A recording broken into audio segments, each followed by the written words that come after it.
Hello, I'm your host, Mike Gelb, and this is the Consumer VC, where we discuss the intersection of venture capital and consumer innovation. This show is brought to you by Propeller Industries, the leading strategic finance and accounting partner for venture stage companies. Now, I know this is free content, but it doesn't mean I don't have a favor to ask you.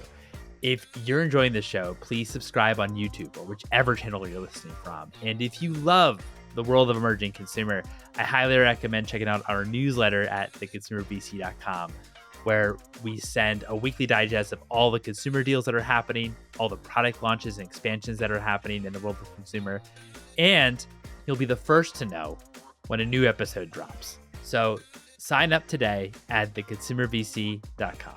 All content and episodes are for informational and entertainment purposes only and is not investment advice. Our guest today is Brian Cho, who is the co-founder and general partner at Patron. Patron is an early-stage venture capital firm that invests in the future shaped by games. Previously, he was a founding member of A16Z's investment team and held senior leadership positions at Riot Games. We discuss business model innovation within games, the impact of generative AI on games, when blockchain makes sense, and his learnings from Chris Dixon when he was at Andreessen Horowitz. Without further ado, here's Brian.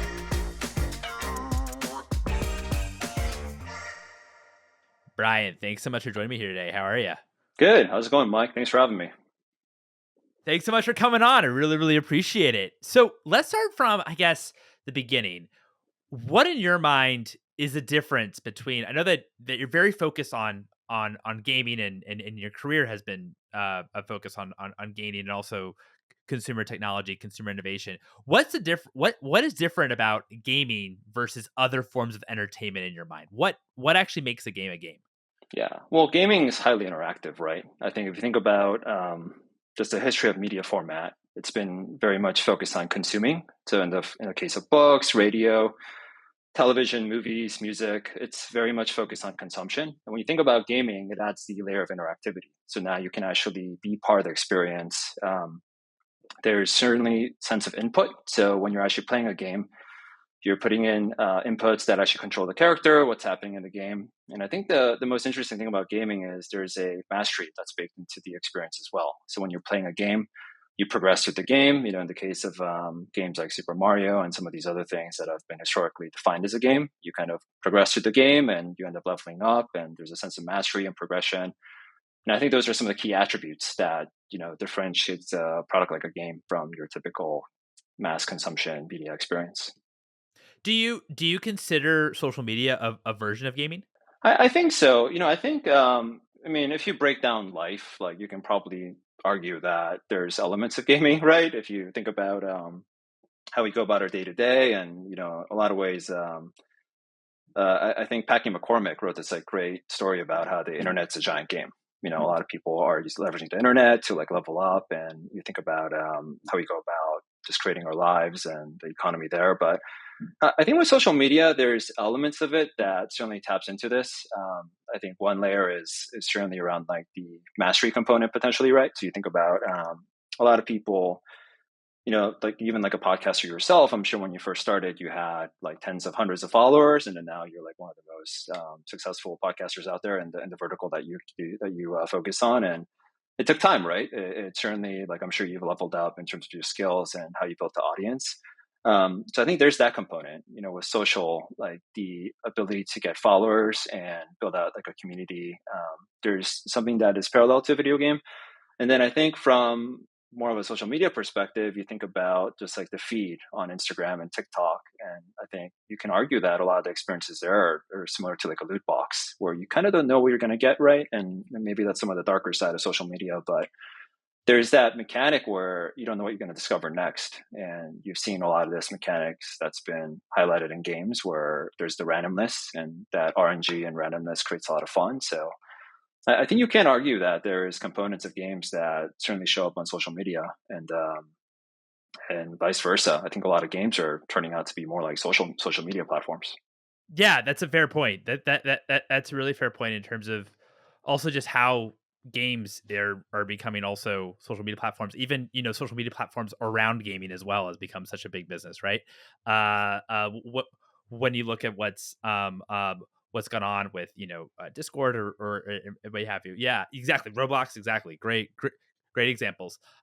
How from an investor lens, I mean, I guess going back, what got you really curious about gaming and as well as kind of I know when you were at Andreessen, you sourced Oculus and we're kind of very focused on games. But what was that drive, or what was the reason, what attracted you to the category itself? Yeah, I think, for me, I've been a lifelong gamer. I was fortunate enough to be raised in South Korea during like the late 90s and early 2000s. And this was a time when like the government was investing a lot into the internet infrastructure. And if you recall, like Korea actually had one of the first online massively played online games called Lineage. And because they had T1 internet in like this like really populated city, Seoul, versus everyone else, they were able to build that experience out. So, I got to spend a lot of my childhood playing online games. And that was my, let's say, introduction into software and internet in general. Through that lens. And, if you think about gaming, it's always been a great, games have always like created a great early consumer adoption experience. You think about things like the mobile phone, social networks, certainly the internet. It's one of the first usual consumer applications that gets built out and gets a lot of people to try. And in the case of Andreessen, I think a lot of the we never when I started, this was like around Fund 2, Fund 3. It was during the early years, working closely with Chris Dixon. We didn't have like a gaming fund as we do now. A lot of the focus was on general consumer and enterprise. And in the case of Oculus, like that wasn't necessarily a gaming investment. We saw that as like a new competing platform for what VR and AR could be. And gaming was certainly one of the initial use cases. But I think you can argue that some of the most valuable companies today, they initially started off as a gaming company, right? I think NVIDIA is like the prime example, where they started building GPUs for gamers and graphic designers, and now it's something that's obviously a lot bigger. And I would say like that's how we look at a lot of consumer companies. It's less about like, hey, is this like a fun game? But are they using mechanics from games that could become really interesting venture scale companies, or is gaming the right wedge to start? I think one last example I'll give is Tencent. I don't know if you're familiar with the Chinese internet company, but they were the parent company of the company that I used to work for. Yeah, WeChat. Riot Games was actually fully acquired by Tencent. And gaming was one of the biggest initial wedges that they leveraged to build out their massive empire and business. Can you can you are you able to give us some examples in terms of, I love what you said about how it doesn't necessarily have to be, a game itself to be interesting. It's more so about the mechanics of games that actually could be interesting in terms of building, maybe building virality, building people, to achieve mass adoption, or to actually just honestly build a pretty big business that's interesting. Can you talk to me a little about some of the mechanics of gaming that you find quite interesting that could be applied to other circles? I think one of the most interesting companies in the last 10, 20 years that have gotten built out is Duolingo. So, prior to Duolingo, you had like learning language was not fun, right? You had the Rosetta Stone, and like you had to hire like language instructors, and there was nothing about it that made you want to come back, and just it felt like a chore in a lot of ways.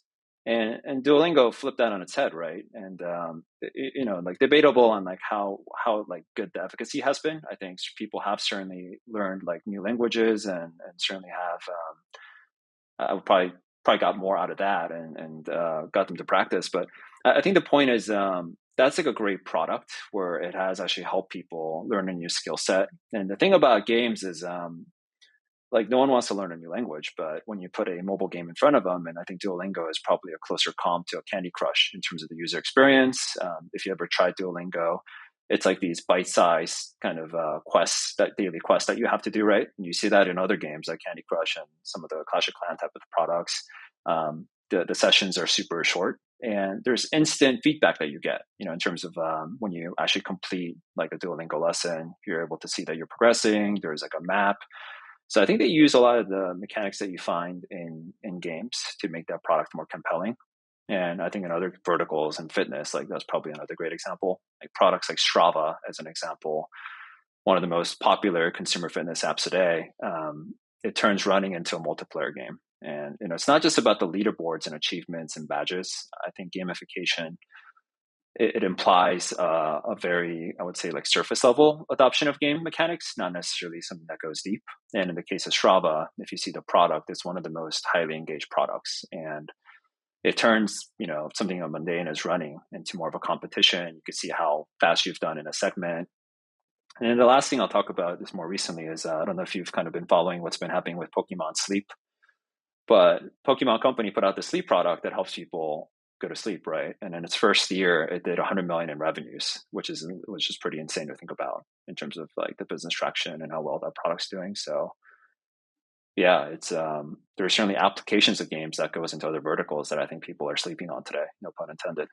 When you analyze a company, how also do you think about IP? I mean, you mentioned Pokemon, for example, and maybe there's a company out there that actually could leverage current IP to actually create new games or new experiences rather, or actually generate their own IP in order to create new games. Is there a preference in terms of what actually is interesting to you versus when it comes to actually creating your own IP versus using other IP when it comes to actually making new games?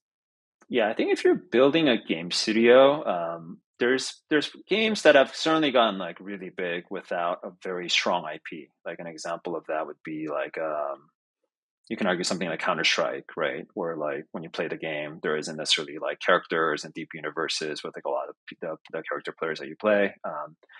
In many cases, Fortnite, I think that's been helpful that they're more of a platform that's free of like a central IP. Like a counter to that would be something like a League of Legends or like Blizzard games where there's like very deep lore and IP. I think it just depends on what type of gaming company you're building, but that's the beauty of investing into more of a game studio and game startup is aside from like the technology and the user base, you can actually build a massive company from IP. In the case of Pokemon, I mean, we just talked about this. I didn't realize this, but they're actually the most valuable IP in terms of dollars generated in terms of revenue. It's like double the size of Disney in terms of like Mickey Mouse and Marvel. Yeah, number one IP in the world is a video game IP, right? Like you would think it's actually Star Wars or some of like the Disney characters and princesses, but despite having started in the '90s, it's generated more revenue than many of those properties' lifetime revenue, and it also goes to reach. Like in the case of Riot, where I worked, a lot of people, especially in China, were more familiar with our IP, like the League of Legends champions, than the Marvel characters. Like they actually knew more about our characters than some of the stuff that you would find in the West. So um, I think it does play a lot into the value of like some of these companies and why that's important. When since you worked at obviously since you worked at Riot for a while, and they obviously invented their own IP, they had their own characters that became in some parts of the world more popular than maybe Disney characters or other characters.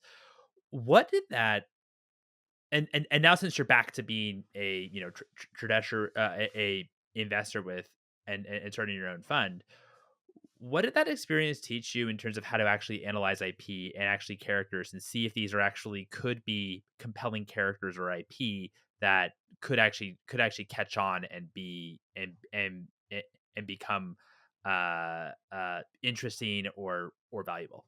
Yeah, I think a lot of gaming companies start off not just thinking too much about the IP. They think more about the gameplay and like the just the single game that they're making.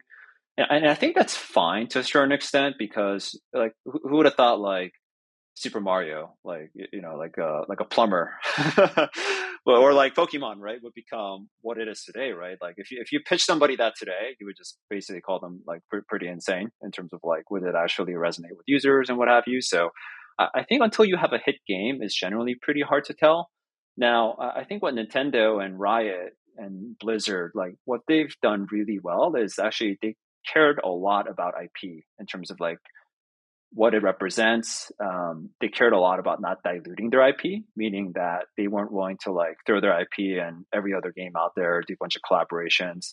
And more importantly, we were as League of Legends was like scaling and doing really well. We had opportunity to actually like bring in other characters from very popular other movies and TV shows into the game, but we decided not to because we cared more about growing and fostering our IP. So to answer your question, I think it depends on the company, but I would say that for startups, it is very important to think even from like the earliest days, if you actually this game ends up being a hit, what are you going to do with IP? And I think generally companies that do well are the ones that think a lot about protecting their IP.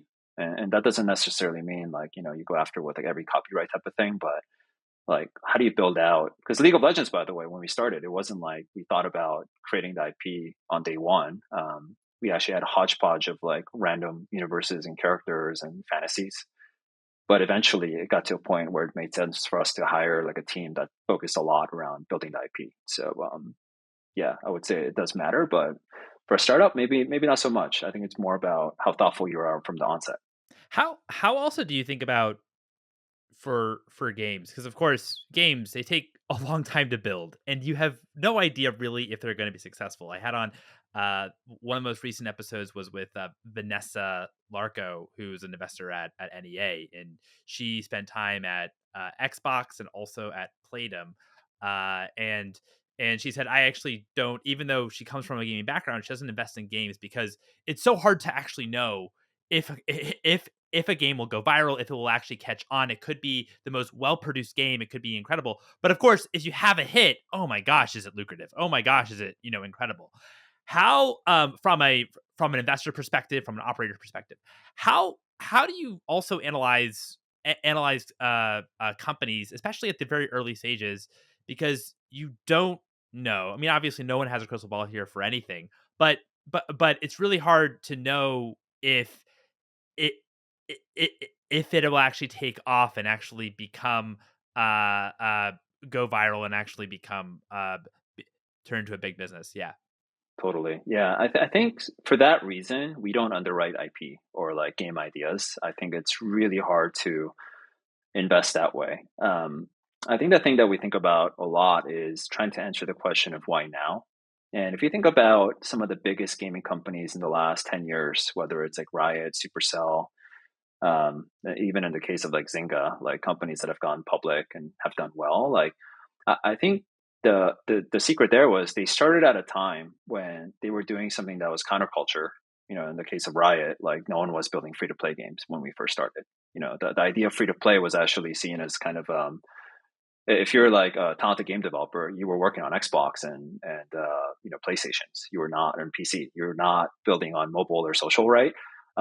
So I think for us, we think about like what are these companies and new consumer behaviors that are getting built out that a company can go build on top of, and is it like the right time? Are they thinking about the right way? Do they have it? Like Riot was actually a lot of people labeled it as like a esports and free to play company, but in many cases, it became big because it figured out direct to consumer distribution. Like before Riot, there wasn't any company that was doing that where they were going straight to the consumers. They typically had to sell a box product, be on Best Buy, on like Circuit City and what have you, right? So, um, to answer your question, I think we think a lot about like what are the things that are enabling this startup to get created today, and then also like is the team like building a game or are they building a company? They're very different things. So we don't actually underwrite single games also, meaning you might be able to start off as a game and that's the initial wedge, but there needs to be something that goes much beyond that. And I think that's why Riot ended up doing really well, right? Riot had one game, League of Legends, on the surface, but if you looked under the hood, we had multiple business lines that scaled way beyond that, including we created on sports, around esports. We had like a merchandise and licensing business. We certainly spent a lot of time around TV and movies as well. That was very successful. And then we had multiple IPs. It just wasn't League. So I think that's an example of a company that scaled beyond just the gaming. But I think it is important to time the market very, very well. So, in the case of Riot, you obviously in terms of timing, you had this new monetization um uh way to monetize with free to play. Not that there hasn't been past companies that did free to play, but Riot Games was the first one that kind of made it big, and a lot of people, I'm sure, questioned if free to play and actually purchasing skins, if that could actually be a real business model. I know that there's obviously, as you said, there's other lines of businesses too with it, but it's but free to play. How does, when you're looking at a company, does it have to be a business model innovation like Riot was, or not really? It can be other innovations too. It can be a technology innovation, right? I think in the case of AI, you're certainly seeing new types of companies, new experiences that weren't possible before some of the introduction of stuff that we're seeing today. Certainly in crypto, like things that we saw during the last cycle, which again I think timing wise we got a little bit ahead of the skis, but a lot of the experiences in crypto were not possible prior to the last cycle. So I think it just depends on what type of games that you're building. And I just think that usually the biggest outcomes every cycle in games that ends up being like a startup to a public outcome, it doesn't look like anything that it came before it. And that's, in many cases why we don't invest in companies that are going to directly compete with like a Riot and Supercell. We just think that's it's very hard to compete in that red ocean. So you have to basically bet on blue ocean opportunities for these startups in the gaming side. How do you think? I know you mentioned crypto, and you have a few crypto Web3 investments. How do you think? It seems like the hype cycle of crypto, if it's fair to say, it kind of came and went. Obviously, crypto is still around, blockchain is still around, and there's folks building blockchain. It's just in terms of maybe valuations for many of them, they really aren't valued maybe as they once were. How do you think about crypto and blockchain and maybe part of that hype cycle and what you get in hype cycle, and it's not just, by the way, crypto or blockchain. This happens in anytime there's a hype cycle, but you get a lot of use cases that aren't really use cases, right? And actually you actually maybe don't need blockchain technology in order to create what you're trying to create. How do you assess for crypto blockchain if it actually makes sense for a company to actually use that as a base to actually build a gaming or consumer company on top of? It goes back to the user experience and what kind of company they want to build. I think generally speaking, we've passed on a lot of companies that were trying to launch a token really quickly and monetize off that token and basically built on an economy where it felt like a house of cards, right? It wasn't sustainable. It was clear even from evaluation. But on the flip side, like, in the physical world, there's been games that have lasted 20, 30 years that's built around collecting and ownership. I think the two games that come to at least my mind is Magic the Gathering and what Pokemon Company has done with their trading cards, right? Like in that case, ownership makes sense. And there is some speculation built into pack opening. Sure, like there is that analogy, but I think there should be more experiences like that get built out. Now, I think going back to the free to play example, like I think there's some analogy there where if you remember a lot of the free to play games that got funded and failed, like they were games where they were punishing users for free to play. So basically, to progress in a game, you had to keep paying money in a lot of these early free to play games, especially like the social games that existed. If you remember on Facebook, some of the platforms were like super spammy. It was not a great consumer experience. The companies that did really well in free to play were the companies that had a long view, and that was the case of Riot, right? For us, like we explicitly did not try to squeeze every penny and dollar from every one of our users. In fact, you could play League of Legends for free as long as you wanted and have this exact same experience. And skins were optional, by the way. Like you actually didn't have to pay for it at all to actually enjoy the game. And it ended up being like one of the most profitable and highly engaged businesses because what we cared about, our metric wasn't actually about monetization at Riot. It was about engagement and how long are these folks actually staying on? And are they going to, it's less about like LTV, right? It's like, are they going to be a player that's going to play League for the next 10 years? And how do we service these type of players and audience? So going back to your blockchain question, I think those are the companies that excite us, are folks that are thinking long term about the application of crypto that's less built on, like, I would say, building a casino and more around how do you actually build a new type of user experience that adds benefit to the players that is sustainable and not going to be a spike. How also, I know we mentioned free to play a lot. Also, we've certainly had maybe another innovation with free to earn. And of course, I think of like Axis Infinity, for example, is probably the big name that gets thrown around when it comes to free to earn. What do you think about maybe the future as well in terms of that format when it comes to game monetizations for gaming monetization? I just believe that because again, it's already happening, right? There's a lot of people that already play video games for a living. And today, like, one case of that is like the game streamers where you stream for views and then you get paid on Twitch.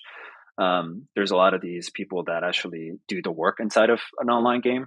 They're, unfortunately, they're called boosters, which in League of Legends, you would actually you would pay someone to boost your account, meaning someone that's more skilled than you would come in, play on your account, and you would actually get a higher ranking, right? And you would, I mean, a lot of I think like kids did this, and you would go in your social circle and tell people like, "Hey, I'm like a really highly skilled player," type of thing, which sounds ridiculous, but that was kind of this like economy in its own. And then in the case of MMOs, like wow, people were like farming gold, and that was a huge industry. Um, so the point I'm trying to make is like I also think when you think about the future of work and how that's going to happen in the internet, like there will be a future where we spend just a lot more time, not going into the office, but we're going to be probably the next evolution of Zoom, and maybe that's going to look more like a virtual world where it's not just like video, but again, I just think the timing was like way too early. But the concept of eventually like something like a metaverse, I don't think that's like the right term, but something like that should exist in the future. And I think in that world where we spend more time virtually, where we're spending just a lot of our working hours connected to the internet, there should be a better way to earn money and potentially earn digital objects and virtual objects and I think in that reality, that's when like the idea of ownership through blockchain makes sense. But it's hard for me to predict that too. I think as VCs, like our job is less about trying to predict the future. It's like understanding what's happening today very clearly, right? I think Matt Kohler actually said that from Benchmark, but it's one of these things where we care a lot about what's happening now, and the blockchain bets that we have made are folks that are thinking long term, but they also understand what is working today and what consumers care about today. This episode is brought to you by Propeller Industries. If you run a high growth business and you're focused on profitability, extending your runway, and improving your operational efficiency, you probably need a finance and accounting whiz that will grow with you. Well, instead of hiring someone full time, what would be cost effective is working with Propeller Industries. Propeller Industries is a leading strategic finance and accounting partner for venture stage companies and has partnered with over 1,000 startups and high growth businesses across consumer products, consumer tech, and enterprise. Some of the brands that they've worked with are Liquid Death, Olipop, Hims, Farmer's Dog, Away, MoviePass, and Giphy. Propeller also provides specialized support for fundraising and M&A with transaction advisory services. Propeller's TA team of former investment bankers and investors can step in on more of a project basis when pursuing full-scale financing and M&A. There's a link to Propeller Industries in the show notes if you want to learn more information. So could we talk about a bit about platform too? Because, thinking about, of course, your early investor in Oculus, thinking about, the VR headset, for example, and how VR went was interesting, then it wasn't interesting and kind of went down, and then maybe Oculus maybe was one of the companies that reignited some interest, and as well as obviously obviously Apple as well with their headset. How do you talk to me a little bit about what you think about the future of VR when it comes to we can call it metaverse or just more, but more experiential, I would say, relation in terms of being connected, and also relating to gaming. And do you also think that the platform for VR will come from? Obviously, we've seen Facebook and we've seen Apple invest a lot of money in terms of creating their own platforms. Do you think that the winner will be from an incumbent, or do you think that actually it could be a startup that will actually win out the day when it comes to platform? I think it's going to be a new company because I just feel like the things that, again, let's just talk more of the software side first, right? The things that I think a lot of the bigger platforms have promised on this like virtual quote unquote metaverse world is it just feels very like old school, right? It just feels like it's like an App Store 2.0 or something, or like it's like It's like an Zuck's app vision of store. like Facebook. It's just visual, like Yeah, exactly. It feels like what kind of like when people talked about social media back in the day, it was like Yahoo, like or like people on the internet like photocopying newspapers and like uploading or something, right? Like there isn't like a native experience that just seemed really compelling. So I think generally with these kind of new platforms, like I would always bet on the startup. I think you have to take it from a first principles and not be tied down by what's going to come before it. And, obviously a lot of the politics that comes with working for a big company.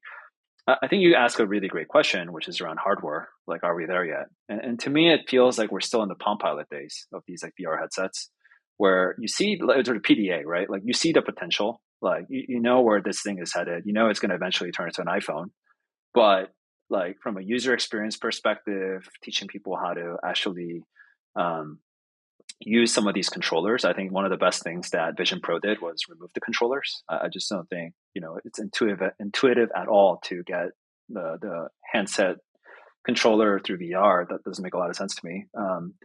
And I think most people just don't want to wear the headset for more than like 15, 20 minutes at a time. And it's cumbersome, it messes up your hair. It's like really tiring. There's the fatigue.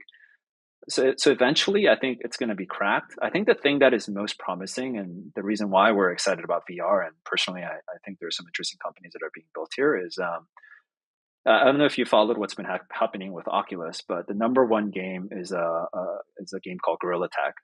I think it's like flying under the radar, right? But it's this game that, like, I want to say like 13 to like kids around 13, like teenagers, they play with their friends. And it's a simple game. It's like a social game where you're like tagging friends using your VR headset. And it's like really taken off. And I would say it's probably one of the most engaged apps on Oculus, period. And I think that's like something to kind of look out for is when you have a lot of these like teenagers that are going to eventually grow up to be adults and spend a lot of time on the internet. Like, what are they growing up with? I think that's for us why Roblox is super fascinating in Discord. Like, what's that? What's the evolution of that product, right? Like, what are these kids going to grow up to that they're going to want something deeper than like a newsfeed and or what we're used to as the consumer internet. So there's, I think, a lot of promising tailwinds around the space. The question is like, what's the right time? And until I think hardware gets figured out, it is going to be very hard because that's just a hard barrier to getting people to adopt the platform. If we are in the PDA in the life cycle, if we are very early or maybe the PDA version of of VR headset, when do you think from your lens we'll get to, let's call it the iPhone version of what headset is? Do you think 10 years? Do you think it's going to be, longer, shorter? What are your kind of projections if you have any? I would think it's going to be in 10 years, and maybe the form factor is going to be looking closer to the Meta Ray Bans, right? Something to that effect. And maybe it doesn't have to be like, again, AR and VR are very different things, but maybe AR takes off first, right? Because now you have AI that can actually work with some of these devices and just really supercharge like what's happening like real time, and people are going to get a lot of value out of it. On the VR side, I think the reality is like, some of the biggest companies in the world and some of the smartest people, especially on the hardware side, are spending a lot of time in this category. Some of the greatest companies in the world, obviously, right, that are building consumer electronics. So you would think that in the next 10 years, there is some step function in terms of product, in terms of price, in terms of form factor. It all comes down. But hardware is hard. It's also one of those spaces where it is very tough to invest for that reason. And I think there is promising trend, but we're still maybe like 2-3 cycles out at least from the Apple headset to getting there. But I do think it's one of the most underappreciated space to invest in, and it's a space that personally I like a lot because I also think it's one of those spaces where it's around the corner where VCs may not get excited by it today, but perhaps 4 or 5 years from now, there's actually some interesting companies that get built out here. What do you think the general kind of perspective is around, VCs when it comes to VR? Is it, hey, Apple and Meta are gonna win in this space. We're not really that interested in VR from an innovation or startup lens? Is it we're just not really interested in VR in general? Just what's your general like perception in terms of talking to people? Yeah, I think because there hasn't been a massive consumer application breakout or a hardware evolution yet, there just hasn't been massive VC excitement around it. But there are some, I think, smart VCs that are tinkering a lot. And I think the Vision Pro was like the early signal to think about like what can be possible here. Um, but it's one of these things where, yeah, I think you do have to care a lot about like, does it even make sense to go to B2C right now, right? Is it better to actually go B2B? And I think there's going to be interesting pockets of companies. My co-founder Jason, he angel invested in Sandbox, which was a consumer VR company that has physical locations, and they've like done pretty well. Like they've survived through COVID. They've opened a ton of locations around the world, and But that I think was like a smart move, right? It's not like they're trying to build a mass market consumer VR headset. They're actually building these centers for people to come in and play. And so I think, yeah, I think it just depends on where the investors focus. But it is, again, like as investors, I think you have to think about where's the pool that no one's fishing from. And then also from like a timing perspective, is it actually the right time to invest into these categories? Yeah, that's a fair point. How also do you think when it comes to, I know we talked about, uh, free to play a bit, and of course, one of the monetization streams, of course, is you have these in-game currencies, and you can certainly, and you certainly purchase products, digital products within games. How do you think about shared economies and sharing currencies across different games? And will that be the future of gaming? Does it have to be part of the future of gaming to actually be able to actually cross, if you have earned some money in one game, can you actually flip that into a different game, that currency? I think it's actually really hard to have cross currency games. The reason why big gaming companies do that is so there's no leakage, meaning like, hey, if you're going to spend $100 on virtual currency, you want them to spend those like, quote unquote tokens inside of your ecosystem, right? You don't want any leakages and people like trading that or selling it to other places. Um, so I think for a very long time, you're just going to see more of the centralized model where people care more about just like having everyone in their walled ecosystem and walled gardens and not having that kind of escape. But I think that's where also cryptocurrency can be interesting is you have things like stable coins where it's reflective of like the US dollar or more of a stable currency. It's not like a, cryptocurrency that has its own kind of value. Like this is actually pegged to like a US dollar.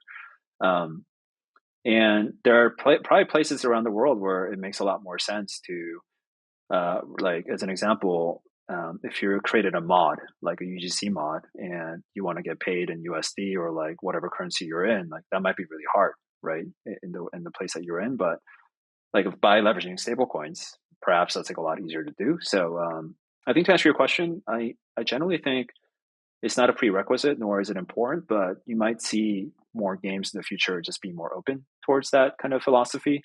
And mostly it's to basically give flexibility to the users rather than try to control the economy, which I think a lot of big companies have always done with their digital currencies. Got it. No, that's helpful in terms of also why there still is the walled garden around these games from the major gaming companies. I know that I've heard one of your colleagues say about how um about generative AI, um and how the gaming industry is going to be a big part of generative AI. I'm just in terms of costs. Have you seen generative AI bring down the cost in terms of creating new games so far, or are we still too early in terms of from that perspective? I think it's impacting just all of software development, not even just purely games, in terms of efficiency gains that's happening. So whether it's games or not, I think you're going to see that kind of spike and value creation that happens. So I think like more on the engineering side, like things like GitHub Copilot, things like that. I think it's certainly helping. I think what we're seeing is like it's a lot harder for like major studios to tap into the new AI innovation and resources and some of the technologies there. And the reason why is they've hired a ton of people. They have their own work processes. It's really hard to introduce like a new variable. And in their mind, the technology isn't like necessarily 100% there yet. I think what we're seeing is more of new companies and studios that are getting built out lean into it more, and they're certainly leveraging it a lot more. I think the challenge has been is there just hasn't been a company that can necessarily get to like the 100% quality output, meaning like to actually get to a level that a 3D artist in terms of asset generation, like will it get there eventually? Sure, but I think the quality there hasn't been there yet. So you're seeing the early adoption, but I do think it's a very interesting category, and it's good enough where it becomes like the scaffolding for a game where people can go and build on top of it, but certainly not there in terms of actual people. If it does get there, or when it does get there, do you is that is that a good thing for as an investor? Since I would imagine it's then becomes a lot easier when it comes to building games a lot cheaper building games. Maybe there might be even questions if they need, venture capital funding, but also that there might just be a lot more games in the market that it's even harder to go viral. It's even harder to actually, monetize or get the number of users that you need to in order to create a critical mass. Is so just curious. I think it's great for early stage investors like ourselves because, again, the theme of startups holistically right now is capital efficiency. Like the era of 2021 is over, right? Whether you're like a venture stage startup or seed stage startup today. Um, so I think from that perspective, like I do believe you're going to see more very interesting and exciting companies with potentially billion-dollar IPs that get created from much leaner and efficient teams. And they probably don't need to take on as much venture dollars to be able to launch their product.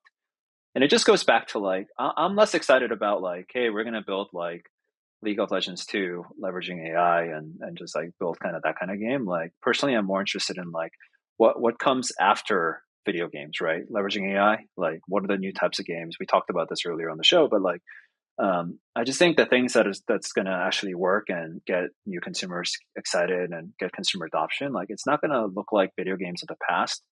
It might look like something that it will definitely look like something that we've not seen before, and those are the things that I think we're leading into. I'd love to learn about how did you start Patron? What was and also I guess what actually led you to you leaving Riot Games in order to found the firm? Yeah, so for me, I've been around. Just again going back to like my history, been a lifelong gamer, and I think the realization for me actually was back at Andreessen, where I started seeing a lot of these like really exciting gaming companies get created that were venture scale, like during my time there and after right after I left. So you've looked at companies like Discord, the Twitch, Riot, Craft On. Um, I mean, even the rise of like Tencent. It's just been crazy to see like how massive that company has gone. And and then like I mean, everyone's talking about Nvidia, right? How just massive that company has gone over the years. So it just opened my eyes towards like the potential of can there be just massive venture outcomes where the companies, on the surface may look like a gaming product or they start off as a game or they start off as a consumer app like Duolingo. Like who would have thought Duolingo would be what it is today, right? Like I think a lot of venture investors definitely slept on that idea and product. Um, so the thesis around Patreon is like there's going to be a lot of these really exciting companies that get created that's going to not necessarily look like the video games that we're used to or your traditional gaming companies. How do we capture some of these opportunities? So it was never actually about starting a gaming fund or investing purely in games. Our strategy is actually more generalist. We have a very sharp gaming thesis. Like the three of the partners at our firm, myself included, we have very deep operating experiences, but not just from like pure gaming perspective, but companies like Riot and Discord, where they went beyond games, like beyond just being serving gamers and that audience. So um, with that lens, like we wanted to build a firm that was going to go after not necessarily like a bunch of game studios, but how do we find the next generation Tencent, the next generation Nvidia, like some of these really massive outcomes that can get interesting. And I think the biggest tailwind that we saw was actually during COVID, where like half of US teens, I don't know if you're familiar with the stat, but like half of US teens during COVID were playing Roblox, which is insane metric, right? Like 13 year olds just blogging it every day. And the way that they were using Roblox, by the way, they weren't playing a game. Like that's where they actually went out to hang out with their friends. Like that was their version of social network, right? The next version of like Facebook may actually look closer to that product. Um, I think Discord has 600 million users. League of Legends, just as a metric to throw out there, 500 million people play League of Legends worldwide. That's 1 in 13 people have played League, which sounds insane, right? Around the world. So and by the way, it's like a lot of kids that are growing up on this stuff, right? So the entire thesis of the firm is the next evolution of the internet, where a lot of the early iterations of the internet was built around like reading, consuming, watching. We think the next iteration is going to be centered around interactivity and play, much more akin to a game. And that was the genesis for Patron, and how we invest is less about let's go look for a bunch of gaming studios or gaming companies or content, but how do we find these companies that start off looking like a game, but in terms of the potential is much bigger. Post COVID, have you seen the penetration of games kind of reverse the other way? By people, not being locked up. And I'm just thinking because we covered a lot as well as e e-commerce as well in the show, and it's interesting. Like the e-commerce penetration rate has obviously increased quite dramatically during COVID, but then it actually dropped and actually came back down to what it should have been if of course it's been increasing comparatively to retail over the past 10-20 years, but at a pretty constant rate, and then of course spiked during COVID, but that actually has now come down post COVID to what it should have been if COVID never happened. I'm just kind of curious in a post COVID environment if we've seen the same in terms of gaming. I think you saw a lot of hours spike during COVID because people had to stay home and they didn't have much to do. But dollar wise, in terms of the industry dollars, it's grown over time. Roblox, if you look at the stock price, continues to crush, right? There's a lot of engagement, a lot of users that still use the product. So I do think gaming was one of these businesses uniquely built that did well during COVID, but also coming out of it, it still was able to retain. And the reality was gaming was already growing anyways pre-COVID, right? And it certainly continues to grow. I think what's also helped with gaming is now you're seeing a lot bigger, I would say, like mass mainstream cultural adoption. If you think about even the last year, like things like the Super Mario Brothers movie being one of like the most popular movies out there, and some of the TV shows that got created, like The Last of Us. It's just one of these things that I have a hard time believing it's going to go away, and it's like a COVID spike and drop type of thing. That's helpful in terms of hours of consumption might go down because of course there's other things to do, and of course kids obviously are attending classes in person, and just back to kind of normalcy in that way. But yeah, it's certainly understanding too from like an IP perspective what you can do when it comes to shipping it out to the Last of Us on Amazon, which was amazing. Yeah, Fallout too. That's one of my most recent favorite shows. Keep it Yeah, hitting oh my IP. god, Fallout was so good. So good. Fallout was awesome. While you're at Andreessen Horowitz, what did you learn from Chris Dixon? I think the most valuable thing from Chris was it goes back to like understanding timing and just again like being contrarian, but not for the sake of being contrarian, but digging in places where no other VCs were like that interested or excited about. Right? I think if you're an investor and you just follow everyone else's kind of tune, it is really hard to create alpha and generate returns. Um, so when I was working with Chris, he was actually the GP that I spent the most time with. I think while a lot of VCs in general were really looking for like, what was exciting about Uber for X and like marketplaces and a lot of the consumer stuff that was hot back then, like we were digging into like crypto and AR and VR and drones and these like things that people didn't want to touch. But at the same time, like those were the places where I think you had like founders that were not just like they were like the counterculture founders, right? That were like truly trying to build something unique. And even like ideas like Coinbase and Oculus just like were, it sounded insane, right, when they first kind of came in. And you think about like pre Ethereum, like what's the use case of Bitcoin and how big can it could get. But um I think that was one of the most valuable things I learned from Chris is like building conviction in places where a lot of people are not digging, and also understanding and having the foresight to understand, because again, like you can predict the future all you want, if you don't get the timing right, like you're never going to get to the right company. That's where I think a lot of VCs tend to miss, is they invest in the wrong time. And I think generally Chris understood that world very very well. And we try to think a lot about that as well when we invest. And the same thing with Benchmark. It's the reason why they're the best Series A firm, is I think generally historically they've done a really good job of timing the market, as in understanding like the why now question. We do spend a lot of time thinking about that as we invest. Yeah, and I think I like that, and also I really appreciate that. I also think it's really interesting.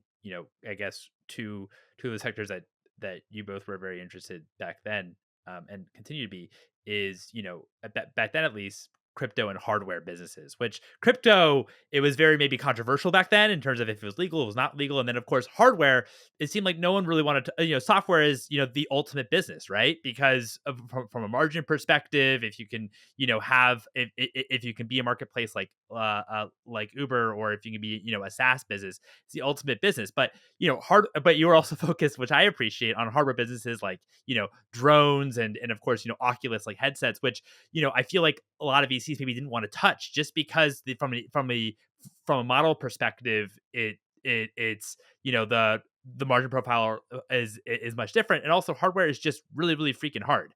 Um, uh, Much harder than software. So I also appreciate that. Even though, of course, VC originated from hardware, so it's all kind of funny.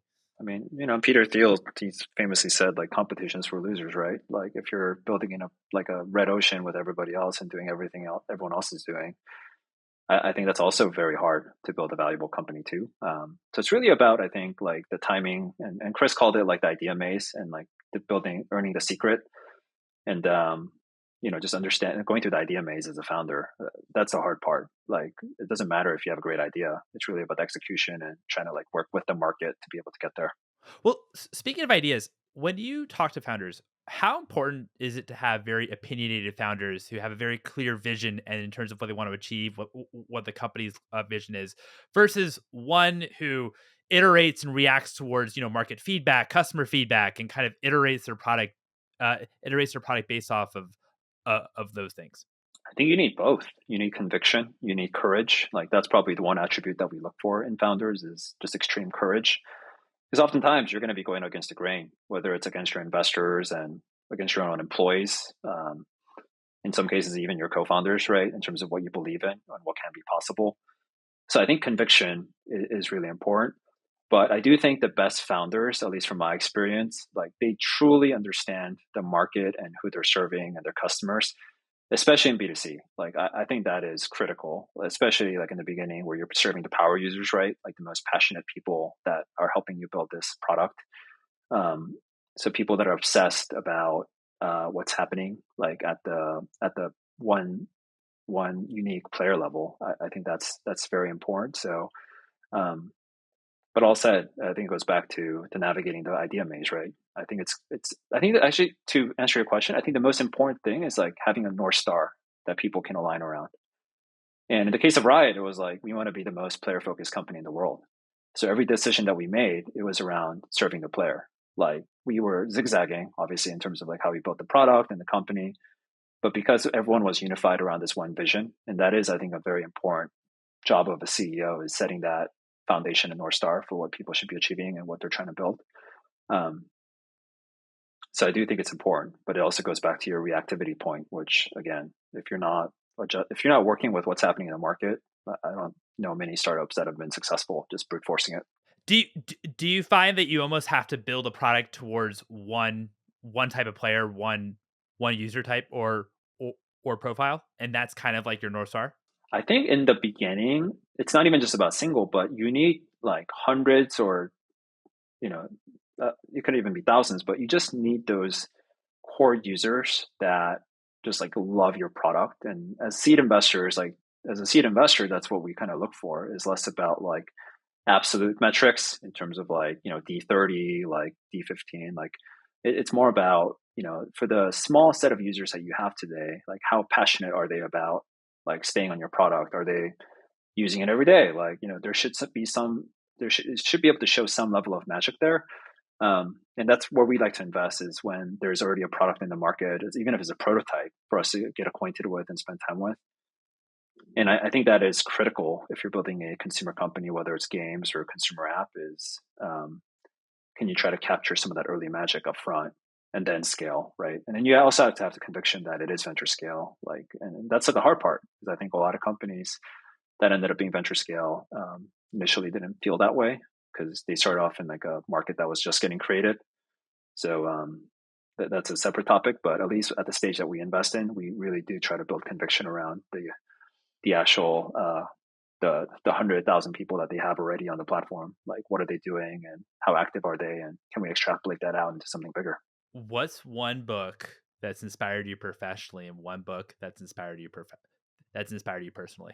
I think the one that really impacted me as an investor and operator was I was working at Andreessen when Ben wrote this, but it was the hard things about hard things, right? Like I think that's one of the books that just kind of opened my eyes towards like how hard it is to be a founder and build a company and startup, but also like what are some of the things that does matter at the early stage. So I think that had a pretty big impact in terms of how I think about things, and like how we evaluate companies and how we build out Patron too, right? Because we're a startup in many ways. We're a pretty young firm, so we think about that a lot. And I think, yeah, more personally, I've really enjoyed like more like business books. I think Shoe Dog is a good one in terms of like the Nike founding story, how they went and built a really interesting, not just a shoe company, but something that went beyond that, and like the business challenges there. So um, yeah, I would say more personally, that's probably a book that I enjoyed. Amazing. Awesome. Really, this is great. We've had a few people recommend both those books, and they're both great. Brian, thank you so much for your time. This has been a lot of fun. Yeah, thanks, Mike. Really appreciate it. It was a lot of fun, and appreciate you making time for me. Thank you. And there you have it. Thanks again, Brian, so much for coming on the show. If you enjoy this podcast, if you enjoy this episode, please hit that subscribe button and please like this episode if you're watching on YouTube. And if you really like the show and you want to dive more deep into the world of venture capital and the world of fundraising, highly recommend checking out the consumervc.com's newsletter. You'll get a weekly digest of all the consumer deals that are happening, and you'll be the first to know of all new episodes when they're released. That's at theconsumervc.com. Thanks for listening.